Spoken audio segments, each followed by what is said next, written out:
Hey there, everyone. It's Mama Kay coming to you once again from her home studio. And I'm so excited and a little frustrated that I couldn't do this how I wanted with FaceTime and recording. But my first guest today is being really gracious about trying it out sort of an old school way. I feel like I've MacGyvered this. Here's our first guest. Why don't you tell us a little bit about yourself? Hi, my name's Kaylynne.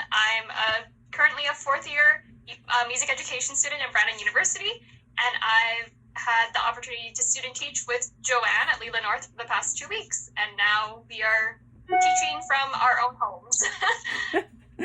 Awesome. Well, welcome. I'm so glad that you've taken some time away from your busy home schedule today to be with us. Why don't you take us through your band journey a little bit? Because you said that you're in university now, but when did it all start? So I started band in grade 6. That's when we started here where I grew up. And yeah, I did band all through from grade 6 to grade 12. I went to the International Music Camp a few times for their band program there. I participated in Westman Honor Band as well as Provincial Honor Band. So I had a lot of band experience growing up. Excellent. Why did you choose to play the instrument that you do? Yeah, so I play the oboe. I had originally wanted to play clarinet when I was grade 6, and we were thinking about what instrument we were playing. Okay. But my mom actually recommended to play oboe because that's what she had played in high school, and she had her own, so I wouldn't have to rent an instrument from the school. And I was just like, okay, sure, and didn't really know what an oboe was or what it sounded like, but thought it would be something cool, so just kind of went with it. And how was it when you first started? I don't know. It was fun. I mean, it was kind of weird being the only person playing oboe. I often played with the flutes, which was kind of fun. I was like an honorary flute, which is neat. Yeah, it wasn't.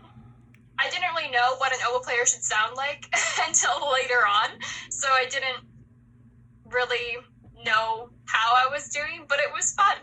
I enjoyed like grade 6 band. It was a good time. When was the first time you heard an oboe in real life? When would that have been? I feel like I know when I was like maybe grade 5 and grade 6, the WSO actually came to my community and performed. Oh, cool. So probably then would be the first time I heard like a professional perform like in person. The other time I would say would be at the International Music Camp with the oboe professor that I had there. That's amazing. So, just in case there's people that are watching this video that aren't from Manitoba, where would you say that the International Music Camp is? So the International Music Camp is at the border between North Dakota and Manitoba. It's like an hour south of Brandon, Manitoba, so like straight south. And yeah, it's just right on the border, and people from all over the world come to that camp to learn music in band and choir and drama and art and musical theater and dance. They have a lot of really great programs, but I went for band. Now, tell me if I'm remembering this correctly, but aren't you working there this summer?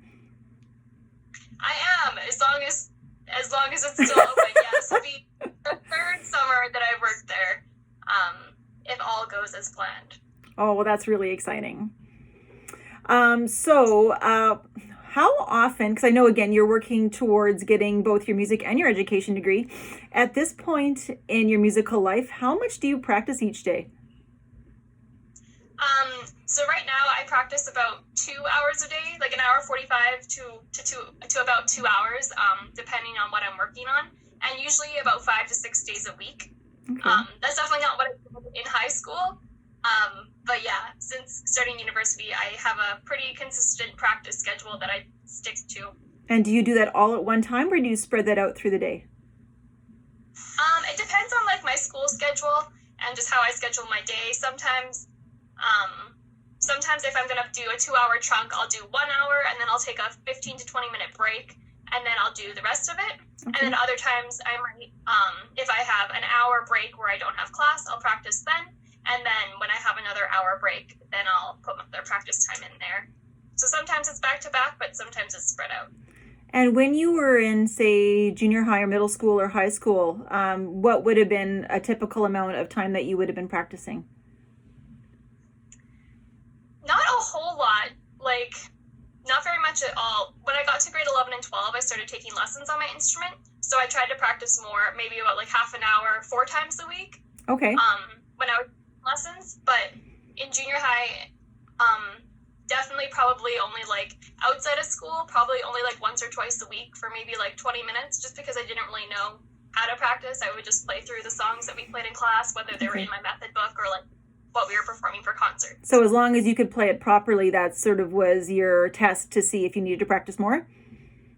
Yeah, if I felt that I was struggling and had to work on something, then I would definitely practice it. But okay. Yeah. Excellent. So the big question for you is, why do you want to go into music as your career? So I've always wanted to teach. Until like grade 8, I thought I wanted to teach math because for some reason I really liked math. Math is awesome. Really so much. It was a good time until grade 8. And then I went to my first West Minot Honor Band when I was in grade 8. And the conductor I had, and I should have looked up his name, he was amazing. And he was so funny, and the whole 2-day thing was just super inspiring. And I just was like, that's what I want to do. I want to be able to inspire people about something that I love to do myself. So then from then on, I was kind of committed to going to school for music in some capacity. Amazing. And you've enjoyed your journey so far at university? Yeah, it's been great. Brennan University is really great because it's such a small cohort of students. So you really get to know everyone in your year and even the students who aren't in your year. And you really can build a great connection with all the professors, which is really nice. That's fantastic.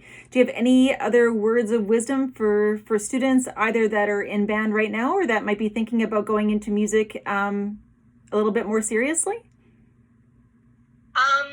For people in band right now, I guess just like practice, find some habits, find habits that work for you, because you can't just say, oh, I'm going to go practice 2 hours a day if that doesn't fit into your life and your schedule. Like maybe you only need to practice like 15 minutes a day. And if you can get that into your schedule, awesome. But don't force yourself to do it, because if you force yourself to do it, then you won't really enjoy it. Right. And maybe try to find music that you want to learn. There's so many resources online that can teach you to play songs that you hear on the radio or like Disney music. So there's a lot of great opportunities for you to learn things that aren't always what you learn in a band class.